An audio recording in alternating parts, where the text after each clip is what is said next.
আসসালামু আলাইকুম সুপ্রিয় শিক্ষার্থী বন্ধুরা, আশা করি সকলেই ভালো আছেন। আপনারা যে যেখান থেকেই দেখছেন, হয় আপনারা মেজর ক্যালকুলাস অথবা নন মেজর ক্যালকুলাস, যারা মেজর এবং নন মেজর যে যেখান থেকেই বা যেই উদ্দেশ্য নিয়েই দেখছেন, আপনাদের সবার জন্য কিন্তু লিবনিজ থিওরামের বিকল্প আসলে নেই। লিবনিজ থিওরাম থেকে পরীক্ষায় প্রত্যেক বছর 10 নাম্বার আসে মেজরের জন্য, আর নন মেজরের জন্য 7 নাম্বার 4 নাম্বার আসে পরীক্ষায়। ওকে, সো আপনারা এই লিবনিজ থিওরাম বোঝার জন্য আমাকে একটু সময় দিতে হবে ভাই। লিবনিজ থিওরামের আসলে আপনি যদি ডিটেলস জানতে চান, মানে আপনি যদি ভিতরের জিনিসটা বুঝতে চান বা বুঝে যান, তাহলে আপনার হচ্ছে এই লিবনিজ থিওরামের পুরো চ্যাপ্টারটা আসলে পড়তে 10 থেকে 15 মিনিট লাগবে। তার আগে আপনার এই জিনিসটা বুঝতে হয়তো 30-35 মিনিট লাগতে পারে। পুরো লিবনিজ থিওরামটা আমি আপনাকে একবারে a প্লাস b স্কয়ারের সূত্র মতো করে এটা বানিয়ে দেব। সো এই লিবনিজ থিওরামটা আসলে a প্লাস b স্কয়ারের সূত্র। এখন কথা হচ্ছে a প্লাস b স্কয়ারের সূত্রটা আসলে কিভাবে হয় সেটা যদি আমি আগে একটু দেখতাম, তাহলে হয়তো আমার জন্য ব্যাপারটা ইজি হয়ে যেত। তো একটু খেয়াল করে আসি, আমরা a প্লাস b স্কয়ার সূত্রটা একটু শিখি। তো a প্লাস b স্কয়ার সূত্র কি? a plus b whole to the power 2 equals to কি থাকে বলেন তো? থাকে হচ্ছে a, আমরা আরেকটু বলে নিই, একটু দ্বিপদী বিস্তৃতির কথাবার্তা বলে নিই। এগুলো হচ্ছে একবারে 9-10 সিলেবাস বাচ্চাদেরকে আমি পড়াই। সো বেসিক্যালি আমাদের হচ্ছে এই দ্বিপদীর বৈশিষ্ট্য হচ্ছে দ্বিপদীর ভিতরে যতগুলো পদ থাকবে বিস্তৃতিতে সবগুলো গুণাকারে থাকবে। তাহলে এখানে পদ আছে দুইটা, তাহলে এখানে গুণাকারে এই দুইটা পদ থাকবে। কতবার থাকবে? এখানে দ্বিপদীর পাওয়ার যত তার চাইতে এক বেশি, অর্থাৎ দ্বিপদীর পাওয়ার যত বিস্তৃতিতে পদ সংখ্যা তার চাইতে এক বেশি হবে। তাহলে এখানে হবে এ বি এবং এ বি, তিনটা পদ হবে, তিনটা পদেই ভিতরের এ বি গুণাকারে থাকবে। এই কথাটা একটু মনে রাখেন। আমি দ্বিপদী বিস্তৃতি পড়াচ্ছি, আমি দ্বিপদী বিস্তৃতি বা আমি a প্লাস b স্কয়ার সূত্র পড়াচ্ছি, যেটা দিয়ে আমি লিবনিজ থিওরামটা বুঝিয়ে দেবো। ঠিক আছে, আপনারা আমাকে জাস্ট একটু সময় দিতে হবে। আমি ভাই আপনাকে সহজ করতে যাচ্ছি, যেটা আপনি জানেন সেটার মাধ্যমে লিবনিজ থিওরিটা জানবেন। সো চলে আসেন, a প্লাস b হোল স্কয়ারের সূত্র আপনি এটা লিখলেন। তো লেখার পরে আপনার এবার প্রত্যেকটা পদে ঘাত হবে। ঘাত কারা হবে? ঘাত হবে বিস্তৃতির প্রথম পদের ঘাত হবে এই যে দ্বিপদীর ঘাত যা বিস্তৃতিতে প্রথম পদে এর ঘাতটা, তাহলে এখানে হবে 2। তাহলে এখানে 2 হবে, ঠিক আছে। প্রত্যেক পদে যে দুইটা পদ থাকবে বা যারা দুজন থাকবে তাদের ঘাতের যোগফল কিন্তু দ্বিপদীর ঘাতের সমান থাকবে। তাহলে এখানে ভি এর ঘাত কত দেওয়া লাগবে? 0 দেওয়া লাগবে। তাদের যোগফল কত? 2 হলো। এবার আসেন, এবার হবে কি, প্রথম পদ থেকে দ্বিতীয় পদে যাবেন, এর পাওয়ার সর্বোচ্চ 1 কমবে, বি এর পাওয়ার 1 বাড়বে। তাহলে এ 1 কমলে কত হয়? 1। বি 0 থেকে 1 বাড়লে কত হয়? 1। দেখেন যোগ করলে কিন্তু 2 হবে। ঠিক আছে, তাই হলো। এবার আবার আসেন, এর পাওয়ার আরো 1 কমবে, 0। বি এর পর আরো 1 বাড়বে, 2, যোগ করেন 2 হলো। তাহলে প্রত্যেকটা পদে এ আর বি এর ঘাতের যোগফল দ্বিপদীর ঘাতের যোগফলের ঘাতের সমান হবে। এই হচ্ছে একটা কথা, বৈশিষ্ট্য। এবার চলে আসেন, সামনে কি হবে? সামনে হচ্ছে এই উপরে যে দ্বিপদীর ঘাত যেটা সেটার ফ্যাক্টোরিয়াল অর্থাৎ 2 ফ্যাক্টোরিয়াল, আর নিচে হচ্ছে তাদের ঘাতের ফ্যাক্টোরিয়াল অর্থাৎ 2 ফ্যাক্টোরিয়াল আর 0 ফ্যাক্টোরিয়াল। ঠিক আছে, এখন এই জিনিসটাকে আসলে এইভাবে লেখা হয় না। এই জিনিসটাকে হচ্ছে আমরা লিখি হচ্ছে এনসিআর দিয়ে। তো এটা এনসিআর দিয়ে কিভাবে লিখবো? এটাকে এনসিআর দিয়ে লিখবো হচ্ছে এন হচ্ছে কত? 2। তাহলে 2 সি আর, আর হচ্ছে কে? আর হচ্ছে ভি এর পাওয়ার, আর হচ্ছে কি প্রত্যেক পদে ভি এর পাওয়ার। তাহলে ভি এর পাওয়ারটা এখানে কত? 0। তাহলে এখানে হবে 2c0। তাহলে এইখানে কি হবে? এখানে হবে হচ্ছে 2c, ভি এর পাওয়ার কত? 1। এখানে কি হবে? তাহলে 2c2, রাইট? আপনারা সবাই আশা করছি এইটুকু ব্যাপার বুঝে গেছেন। এবার একটু খেয়াল করেন, এখানে সহগগুলো এভাবে আসছে, ঠিক আছে, সহগগুলো এভাবে আসছে। এখন এটাকে আরো সিম্পলিফাই করলে আপনি এটাকে বিস্তৃতি করে লিখতে পারেন যে এটা মানে হচ্ছে 2 ফ্যাক্টোরিয়াল বাই 2 ফ্যাক্টোরিয়াল আর হচ্ছে 0 ফ্যাক্টোরিয়াল। ওই যে এনসিআর এর সূত্র, a two the power 2 b এর পাওয়ার 0 মানে 1, আর এখানে হচ্ছে 2 factorial by 1 factorial into 1 factorial. ওই যে এনসিআর এর সূত্র, a এবং v পাওয়ার 1 1 থাকলে এই জন্য লিখলাম না। 2 ফ্যাক্টোরিয়াল বাই 2 ফ্যাক্টোরিয়াল 0 ফ্যাক্টোরিয়াল, আর এদিকে হচ্ছে b টু দি পাওয়ার 2। ঠিক আছে, এটাই তো লেখার কথা। এবার দেখেন 2 ফ্যাক্টোরিয়াল কাটে 0 ফ্যাক্টোরিয়াল মানে 1 অর্থাৎ a স্কয়ার থাকে। এখানে 2 ফ্যাক্টোরিয়াল মানে হচ্ছে 2, আর নিচে 1 ফ্যাক্টোরিয়াল মানে 1 ইনটু 1, তাহলে 2ab। আর এখানে কি থাকতেছে? 2 ফ্যাক্টোরিয়াল কাটে, আর এই যে b টু দি পাওয়ার 2 থাকতেছে, তাই তো? তাহলে b স্কয়ার, দেখেন a square plus 2ab plus b square, আমার হচ্ছে a প্লাস b স্কয়ার সূত্র এটা। এখন এই সূত্র দিয়ে আপনি কিভাবে লিবনিজ থিওরাম শিখবেন, এই সূত্র দিয়ে কিভাবে লিবনিজ থিওরাম শিখবেন সেইটা আপনাকে একটু আমি ব্যাখ্যা করব এখন। তো সেটার জন্য আমার আগে একটু জানতে হবে লিবনিজ থিওরামটা কোথায় আমরা প্রয়োগ করব। লিবনিজ থিওরামটা বেসিক্যালি যেই সকল ফাংশনের nতম ডেরিভেটিভ বিদ্যমান এবং তারা গুণাকার আছে মিনিমাম 2টা ফাংশন, অর্থাৎ আমি যদি বলি আপনাকে যে sin x এবং আপনার হচ্ছে e to the power x, এই দুটো ফাংশন গুণাকার আছে, আপনাকে বলছে এটার nতম ডেরিভেটিভ নির্ণয় করো। nতম ডেরিভেটিভ, তাহলে nতম মানে কি? n এর মান তো আমি জানি না, তাহলে n এর মান যে কোনোটা হইতে পারে। এখন এইটার এই ফাংশনটার nতম ডেরিভেটিভ বের করতে গেলে দেখা গেল এখানে দুটো ফাংশন, একটা হচ্ছে u আর একটা ফাংশন হচ্ছে v। এখন u v গুণাকারে আছে, তার মানে আমাদের u v এই n এদের nতম ডেরিভেটিভ আমার বের করতে হবে। তো এই ধরনের কেসের ক্ষেত্রে হইতে পারে যে দুইটা ফাংশনের nতম ডেরিভেটিভ বিদ্যমান নাও থাকতে পারে, দেখা গেল যে 2 বা 3 বার করলে শেষ হয়ে যাবে। তো ওই ক্ষেত্রে আমরা অঙ্ক করার ক্ষেত্রে দেখে যাব। বাট যদি লিবনিজ মূলত যে কাজটা করছে সে হচ্ছে এরকম nতম ডেরিভেটিভ বিদ্যমান এইরকম একটা দুইটা ফাংশন যখন গুণাকারে থাকবে তাদের জন্য একটা থিওরি তৈরি করেছে বা তাদের nতম ডেরিভেটিভ নির্ণয় করার একটা কৌশল সে আবিষ্কার করছে। সো এবার দেখেন এই কৌশলটা দিয়ে লিবনিজ আসলে এক লাইনে হচ্ছে nতম ডেরিভেটিভ বের করে ফেলতে পারে। এখন এক লাইন যেহেতু সে পারছে, আমরা কেন পারবো না? তো সেটার জন্য আমি আপনাদেরকে দেখেন, আমি যদি বলি আপনাকে এই যে ইউভি এটাকে একবার ডেরিভেটিভ করেন, হ্যাঁ একবার, তাহলে লিবনিজ থিওরামটা a plus B whole square সূত্র আমি বলছিলাম। তাহলে একটু আগে আপনি দেখেন a plus B whole square, এইটা যখন দেখেছেন a plus B whole square যখন দেখেছেন তখন আপনি কি করেছেন? তখন আপনি লিখেছেন a square plus 2ab plus b square. সরাসরি লিখেন নাই, এর ব্যাখ্যা আপনি দেখেছেন, একটু আগে আমি আপনাকে তাই দেখিয়েছি।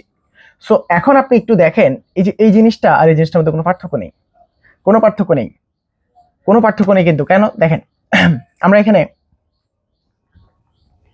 এখানে বলছিলাম যে দ্বিপদীর মধ্যে যতগুলো টার্ম থাকবে বিস্তৃতিতে প্রত্যেকটা পদ গুণাকারে থাকবে। এখন গুণাকারে থাকবে, ঠিক আছে লিখবো। তাহলে এখানে যেহেতু এক আছে তাহলে এখানে পদ হবে কয়টা? দুইটা। তাহলে আমার এখানে হচ্ছে ইউ এবং ভি গুণাকারে থাকলো, পদ হবে দুইটা, এক যেহেতু আছে। তাহলে এক থাকাতে দুইটা পদ। এবার আপনি দেখেন প্রথম পদে এ এর ঘাত সর্বোচ্চ, ঘাত এখানে আছে এক, তাহলে এখানে হবে ইউ এর ঘাত এক, অর্থাৎ ইউ কে একবার ডেরিভেটিভ, বি কে কোনো ডেরিভেটিভ হবে না, বি কে 0 বার ডেরিভেটিভ মানে কি বি থেকে যাবে। এরপর হচ্ছে প্লাস এবার ইউ এর একবার হয়েছে না, এবার কি আস্তে আস্তে ইউ এর কমবে, বি এর বাড়বে, তাহলে ইউ এর এখানে শূন্য মানে ইউ এর কোনো অন্তরজ হবে না, বি এর একবার অন্তরজ হবে। তাহলে এখন দেখেন তো এইটা আপনার একবার অন্তরজ যেটা সেটা কি d by d x of u v না, এটা ইউবি সূত্র না? তো আপনি কি করতেন তখন? ইউ এর অন্তরীকরণ করে বি রেখে দিতেন, প্লাস বি এর অন্তরীকরণ করে ইউ রেখে দিতেন, এটাই তো করতেন ইউবি ফর্মুলা। আমার কথা আপনি বুঝতে পারছেন নিশ্চয়ই। এখন আসেন আপনি যদি এবার 2 বার ডেরিভেটিভ করেন সরাসরি, তাহলে এই সূত্র দিয়ে হবে কিনা দেখেন, হবে ইউভি 2, ঠিক আছে। তাহলে এখন কি হবে? 3 বার হবে, 3টা পদ হবে এখানে, হ্যাঁ। তাহলে ইউভি, ঠিক আছে। তাহলে প্রথম পদে ইউ কে সর্বোচ্চ বার, তাহলে 2, এটা 0 বার। এবার ইউ এর একবার কমবে, অর্থাৎ এখানে হবে 1, বি এর এক বাড়বে, এখানে হবে 1। এবার ইউ এর আরো 1 কমবে, এখানে 0, বি এর হবে 2। আশা করছি আপনি ওই যে দ্বিপদী বিস্তৃতি মানে a plus B whole square সূত্রের সাথে মিলাতে পারতেছেন। এখন সামনে সহগ হবে কি? সহগ হবে এই যে 2c বি এর সহগটা, বি এর পাওয়ারটা, হ্যাঁ বি এর পাওয়ার এখানে 0, তাহলে 2c 0 প্লাস এখানে কি হবে 2c 1, তাহলে এখানে কি হবে ভাই 2c 2, শেষ। এটাই তো আমার লিবনিজ থিওরাম। আপনি আশা করছি বুঝছেন। এবার আপনাকে যদি বলি ভাই ইউবি 3 এর জন্য দেখি, ইউবি 3 বার দিয়ে দেখেন তো হয় কিনা, 3 দিয়ে দেখেন হয় কিনা, হবে, ডেফিনেটলি হবে। কয়টা পদ হবে? 4টা পদ, 4টা পদে ইউবি গুণাকারে থাকবে। তাহলে ইউভি ওকে। তাহলে প্রথমে u3 b0, u2 b1, u1 b2, u0 b3, ঠিক আছে। দেন এবার এই যে এখানে হবে কি, এখানে হবে 3c0 প্লাস 3c1, ওই যে বি এর সহগটা আর নিচে, হ্যাঁ বি এর সহগটা নিচে, আর উপর আসবে কি এই যে এখানে যেটা থাকবে দ্বিপদীর ঘাত, ওকে। তাহলে এখানে কি হবে 3c2, তাহলে এখানে কি হবে 3c3। সো এটাই হচ্ছে আমাদের লিবনিজ থিওরাম 3 বার ইউবি 3 এর জন্য, অর্থাৎ 3 বার যখন ডেরিভেটিভ করব। এখন এই যে এইটুক ব্যাপার যদি বুঝেন ভাই, আপনি দেখতেছেন এটা 1 এর জন্য সত্য, 2 এর জন্য সত্য, 3 এর জন্য সত্য, তাহলে এই জিনিসটা কি n ইকুয়ালস টু m এর জন্য সত্য হবে। তো আমরা তাই করব এখন। তো এতক্ষণ আমি আপনাকে লিবনিজ থিওরামের সাথে a plus B whole square সূত্রের একটা যে কম্বিনেশন বা একটা মিল আছে সেই জিনিসটা বুঝিয়ে দিয়েছি। তো ওইটুকু বুঝলে ভাই আপনি এবার বুঝতে পারবেন যে লিবনিজ থিওরামটা আসলে a plus B whole square সূত্রের সাথে হুবহু মিল আছে। এখন আমরা মূলত লিবনিজ থিওরামটা শিখতে যাচ্ছি। তাহলে প্রথমত এটার বিবৃতি আছে। বিবৃতিটা কি? বিবৃতি হচ্ছে উপপাদ্য,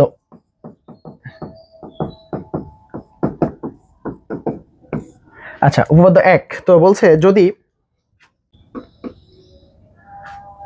আচ্ছা তাহলে বিবৃতিতে কি বলছে, যদি ইউ হচ্ছে এক্স এর একটা ফাংশন, বি ও এক্স এর একটা ফাংশন, এই দুটো ফাংশনের nতম ডেরিভেটিভ বিদ্যমান, যেমন আমি আগে দেখিয়েছিলাম যে e to the power x এবং sin x, e to the power x ও একটা x এর ফাংশন, sin x ও একটা x এর ফাংশন। তো ইউটা ধরো e to the power x আর বিটা ধরো sin x, তাহলে এই দুটো কি গুণাকার আছে, তো তাদের nতম ডেরিভেটিভ এখন আমরা লিখবো। এটা সরাসরি লিখতে পারবো আপনারা যেহেতু a plus B whole square সূত্র জানেন, বা এই এ প্লাস বি স্কয়ার সূত্রটা কিন্তু ইউভি এন এর মতো একই। সো আমরা এখানে লিখতে পারবো, তাহলে যোগ্য হয়। তবে ইউভি এন ইকুয়ালস টু কি হবে, আমরা এখানে এন সি 0 লিখি প্রথম পদ, তাই না? তাহলে প্রথম পদে ইউ এর পাওয়ার হবে এন, বি এর পাওয়ার 0, তাহলে প্লাস হচ্ছে এন সি 1, অর্থাৎ এখানে এই সি এর নিচে সবসময় বি এর যেটা আসবে সেটা বি এর সাথে যেটা আসবে, অর্থাৎ বি এর 0তম বার মানে 0 এখানে, তাহলে এখানে এন সি 1 মানে বি এর এখানে 1 আসবে, তাহলে এখানে কি হবে, এখানে হবে ইউ এর 1 কমবে, ভি এর 1 বাড়বে, রাইট? তাহলে U N minus 1 V 1 plus N C 2 U N minus 2 V 2, ঠিক আছে? এভাবে dot dot dot plus N C R U N minus R V R plus dot dot dot, শেষ পদটা কি হবে, শেষ পদে বি এরটা সর্বোচ্চ হয়ে যাবে, ইউ এরটা 0 হয়ে যাবে। তাহলে কি হবে শেষ পদটা, এন সি এন, ওই যে বি এরটা যেহেতু এন হবে তাহলে ইউটা এখন 0, বি এরটা হবে এন। আই থিঙ্ক আপনারা বুঝতে পারছেন। সো এটা হচ্ছে আপনাদের লিবনিজ থিওরাম। হ্যাঁ, তো এখন লিবনিজ থিওরাম বইয়ের মধ্যে দেখা গেল এই যে এই জিনিসটা লেখা নাই এবং আপনার এই জিনিসটাও কিন্তু লেখা নাই। এই জিনিসগুলো লেখা নাই কারণ কি, আপনারা যারা এনসিআর এর সূত্র জানেন তাহলে নিশ্চয়ই বুঝতে পারবেন যে N C 0 equals to N factorial by N minus 0 factorial into 0 factorial. So এটা আলটিমেটলি 1, তাই না? এটা 1। এবং ওখানেও যদি চিন্তা করেন এনসিএন ইকুয়ালস টু হচ্ছে N factorial by N minus N factorial into হচ্ছে এন ফ্যাক্টোরিয়াল। আলটিমেটলি দেখো এটা 0 ফ্যাক্টোরিয়াল আর এটা কাটাকাটি, আলটিমেটলি 1। সো এই জন্য বইয়ের মধ্যে এই জায়গাটাতে আর এই জায়গাটাতে হয়তো কিছু লেখে নাই, তো না লেখুক প্রবলেম নেই, আমরা লিখবো আমাদের সুবিধার্থে, ঠিক আছে? সো আমরা এই কাজগুলো করব। তো এটা হচ্ছে লিবনিজ থিওরাম, ঠিক আছে? আপনাকে এইটাই আসলে প্রমাণ করতে বলবে।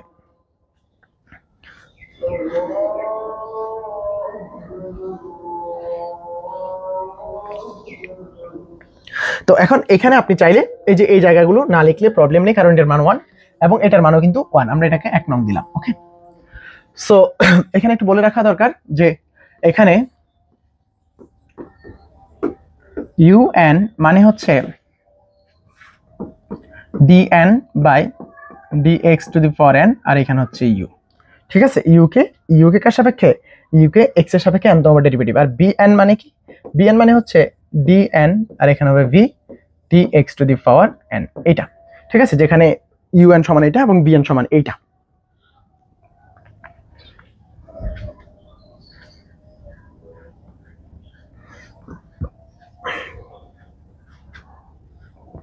তো এখন প্রমাণের স্বার্থে আমরা এটাকে গাণিতিক আরোহ পদ্ধতিতে প্রমাণ করব। কিভাবে? গাণিতিক আরোহ পদ্ধতি, হ্যাঁ, ম্যাথমেটিক্যাল ইন্ডাকশন প্রসেস। তো ম্যাথমেটিক্যাল ইন্ডাকশন প্রসেস হচ্ছে আমরা প্রথমে 1 2 3 এর জন্য দেখাবো, 1 2 3 এর জন্য দেখাবো, এরপরে আমরা দেখায় দিব যে n এর জন্য সত্য, n ইকুয়ালস টু n এর জন্য যদি সত্য ধরি দেখা যাবে যে n প্লাস 1 এর জন্য সত্য হয়ে গেছে, বা n ইকুয়ালস টু m এর জন্য সত্য ধরে আমরা m প্লাস 1 এর জন্য সত্য প্রমাণ করছি। তো m প্লাস 1 এর জন্য সত্য প্রমাণ হলে তাহলে আমরা এবার একটু দেখবো যে মানে প্রমাণটা শেষের দিকে দেখবো আর কি। আলটিমেটলি আমরা এখন যেটা করব ম্যাথমেটিক্যাল ইন্ডাকশন প্রসেস, অর্থাৎ আমরা এবার n এর মান 1 এর জন্য এটা সত্য কিনা যাচাই করব, 2 এর জন্য সত্য কিনা যাচাই করব, 3 এর জন্য সত্য কিনা যাচাই করব, এভাবে। ওকে, তো এখন আমাদের প্রমাণ, হ্যাঁ, তাহলে প্রমাণ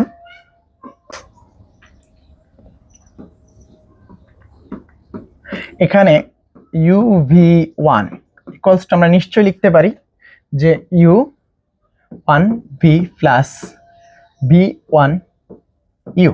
এই যে দেখেন এখানে 1c1 মানে ভাই 1c0 মানে কি 1, 1c1 মানে কি 1, আমরা এখানে লিখবো না, আর লেখার দরকার নেই। যে এখানে তো আমাদের সূত্র মতে 1c0 আসার কথা, তো 1c0 মানে 1, আর এখানে 1c1 আসার কথা, সো এটা মানে কি 1। এই জন্য আমরা এই জিনিসটা লিখবো না এখানে, ঠিক আছে? লিখবো না। আপনি চাইলে আপনার সুবিধার্থে লিখতে পারেন, পরের লাইনে বাদ দিয়ে দিতে পারেন। সো 1 এর জন্য সত্য, এরপর আমরা লিখতে পারি 2 এর জন্য লিখবো,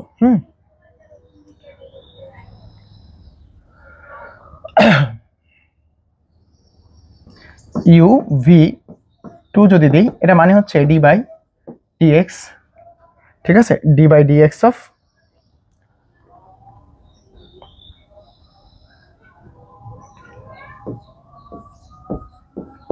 1, অর্থাৎ এইটাকে আবার আমরা অন্তরীকরণ করবো x এর সাপেক্ষে। সো আপনি এইভাবে যদি দেখেন তাহলে আপনারা এখানে এটাকে ভাগ করে বসিয়ে দেন, তাহলে এখানে কি হবে, এটার ভ্যালুগুলো এখানে বসিয়ে দিই, তাহলে d by dx of u1v plus d by v1u।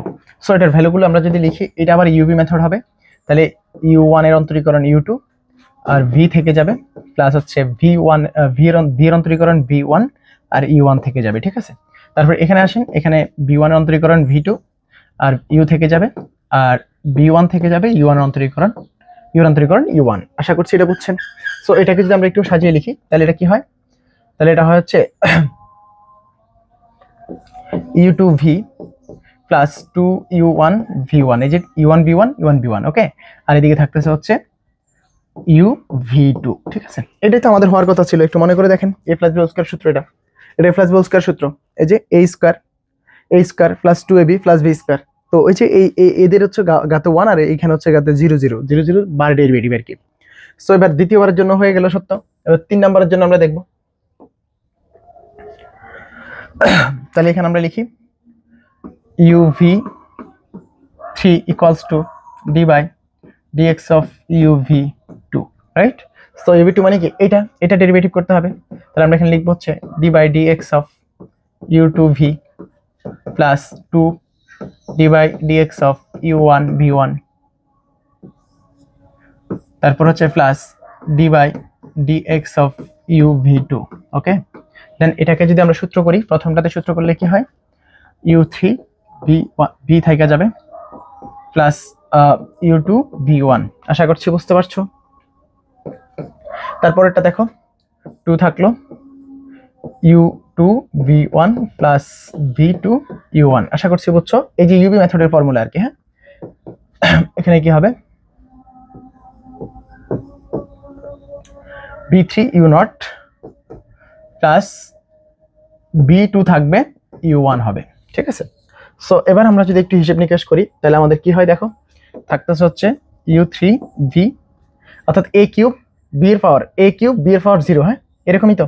তারপর হচ্ছে 3a স্কয়ার b, তাহলে 3u2v থাকবে, এরকম থাকবে, অবশ্যই থাকবে। দেখো কোথায় কোথায় আছে, এই যে দেখো u2v এটা কোথায় কোথায় আছে,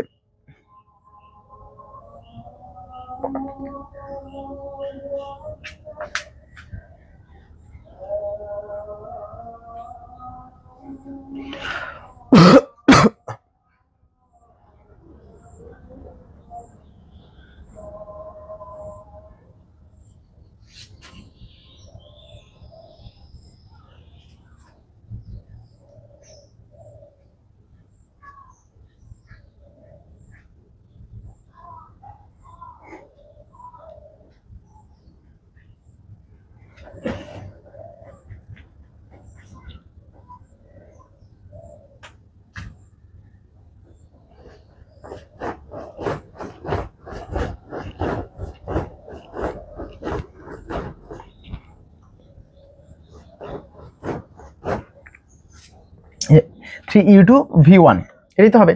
ওই যে একবার ডেরিভেটিভ, তাহলে যোগফল 3 হতে হবে, যদি 3 বার ডেরিভেটিভ করছি দুজনের যোগফল 3 হতে হবে। তো এখন দেখেন এটা কোথায় কোথায় আসছে, যে 3u2v এটা কোথা থেকে আসছে, এই যে u2v1 এখানে একটা, u2v1 এখানে একটা, u2v1 এখানে দুইটা, তাহলে 3 হয়ে গেল। আবার হবে কি, আমরা নিশ্চয়ই জানি 3a স্কয়ার b, তাহলে 3ab স্কয়ার, তাহলে a হচ্ছে কত u1 আর v হচ্ছে 2। দেখো এরকম আছে তিনটা পদ, এই যে এইটা এবং এখান থেকে আসছে দুইটা, ঠিক আছে। সো এটা গেল। এরপর এখানে আরেকটা পদ থাকবে নিশ্চয়ই, আমরা কি জানি ভি কিউব, রাইট। তো ভি কিউব আমাদের এখানে তো ইউ কিউব u3 আছে, তাহলে ভি কিউব, তাহলে ইউ থেকে যাবে বি এর উপরে কিউব হবে, এরকম আছে তো এই যে এই পদটা। তাহলে দেখো আমরা 1 2 3 এর জন্য উপপাদ্যটা কি সত্য প্রমাণিত হলো। তাহলে আমরা বলতে পারি অতএব উপপাদ্যটি, এই যে এইটাকে আমরা লিখতে পারি a প্লাস b হোল কিউবের ফর্মুলা, না এটাকে a প্লাস b হোল কিউবের ফর্মুলা যদি লিখি তাহলে এটাকে লেখা যায় এখানে হচ্ছে 3c1 লেখা যায় সাথে, আর এখানে হচ্ছে u3b, আর এই যে 3টা কি 3 লেখা যায় 3c1, আচ্ছা এটা 0 হবে, হ্যাঁ 0 হবে 3c1, আর এখানে হচ্ছে u2v1, এখানে হবে 3c2, এখানে হচ্ছে u1v2 প্লাস 3c3u v3।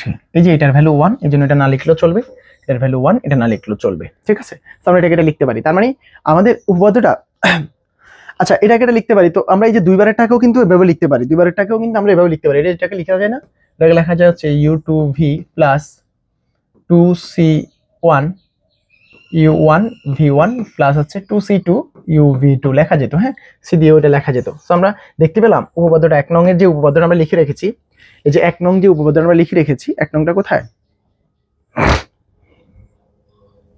যে 1 নং উপপাদ্যটা লিখে রেখেছি, এটা আমাদের 1 এর জন্য, 2 এর জন্য, 3 এর জন্য সত্য। তাহলে আমরা কি বলতে পারি, আমরা বলতে পারি অর্থাৎ অতএব উপপাদ্যটি 1 n = 1 to 3 এর জন্য কি সত্য। তাহলে আমরা লিখতে পারি অতএব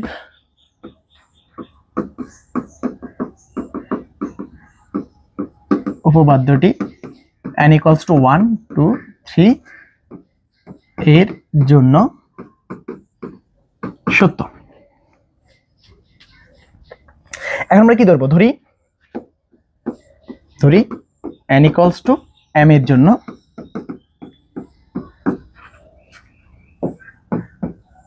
তাহলে গাণিতিক আরোহ পদ্ধতির নিয়মটা হচ্ছে এরকম, আমরা n = m এর জন্য সত্য ধরে দেখিয়ে দেবো যে m+1 এর জন্য সত্য, তাহলে আমাদের হয়ে যাবে, আর কিছু করতে হবে না।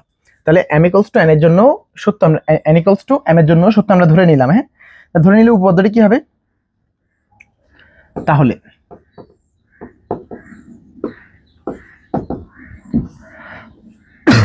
UVM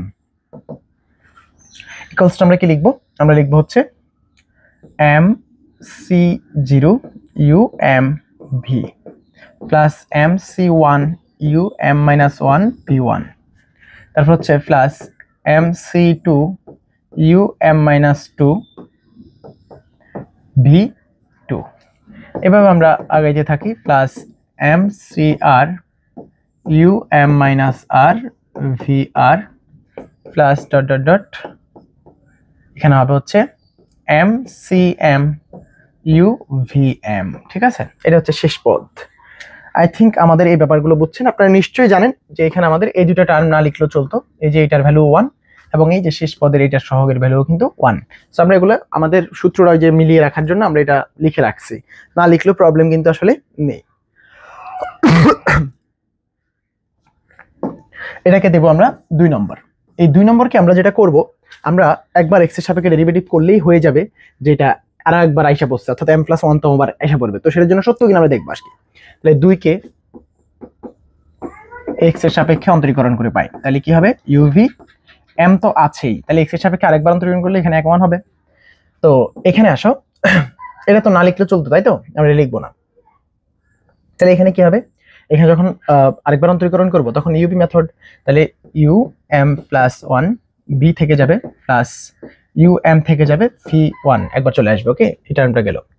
সো এরপর এটাকে আমরা যদি ডেরিভেটিভ করি, তাহলে হচ্ছে mc1 থাকলো, এটাকে যদি আমরা ডেরিভেটিভ করি, তাহলে এটাকে প্রথমে একবার ডেরিভেটিভ করব, রাইট। তাহলে হচ্ছে um-1 + 1 মানে শুধু m, তাহলে v1 থেকে গেল।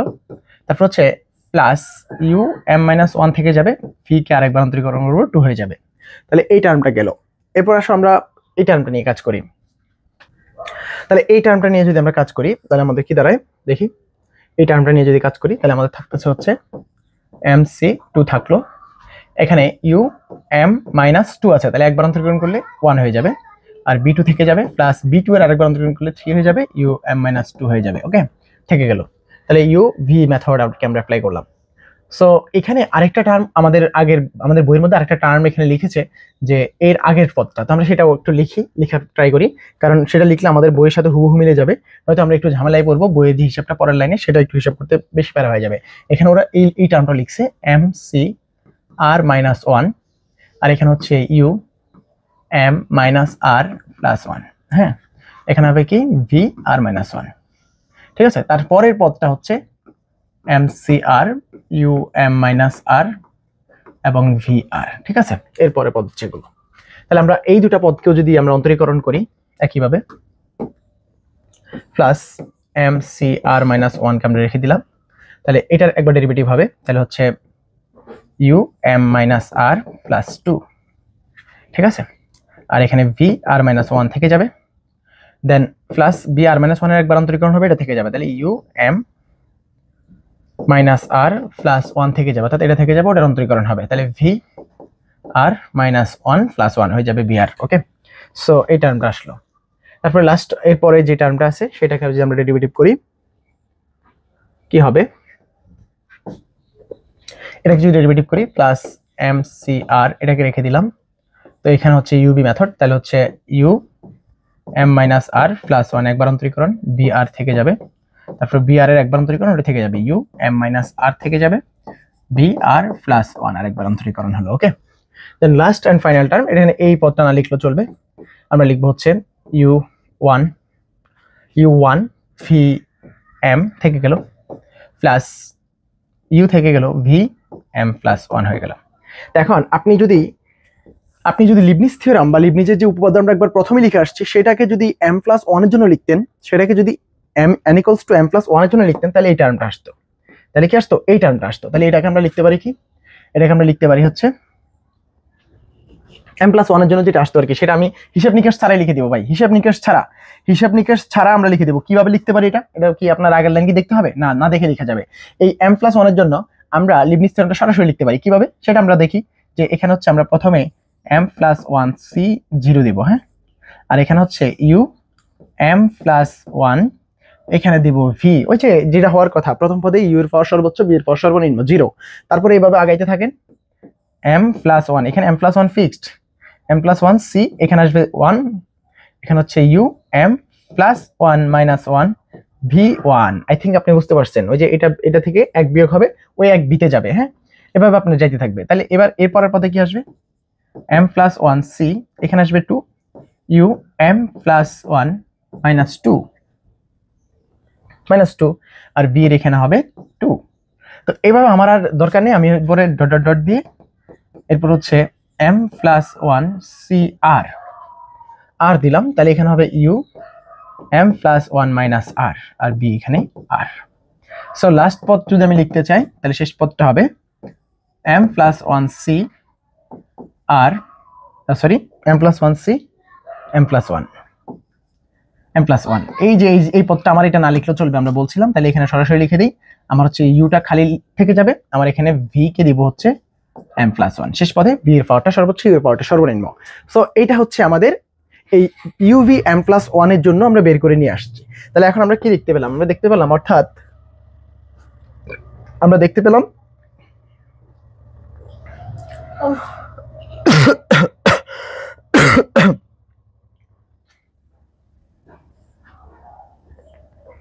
আমরা এখন বলতে পারি কি? আমরা বলতে পারি যে n equals to m plus one হলে ইহা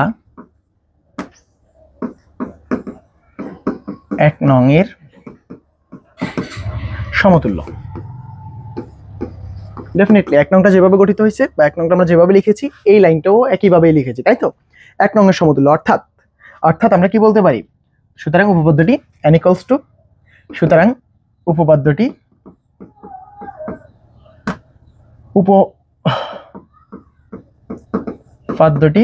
n ইকুয়ালস টু m এর জন্য সত্য হলে m প্লাস ওয়ান এর জন্য ও সত্য।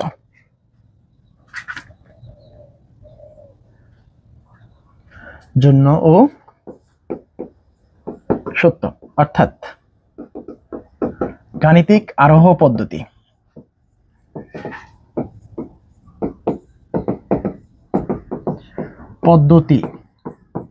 অনুসারে n এর সকল বাস্তব মানের জন্য উপপাদ্যটি সত্য।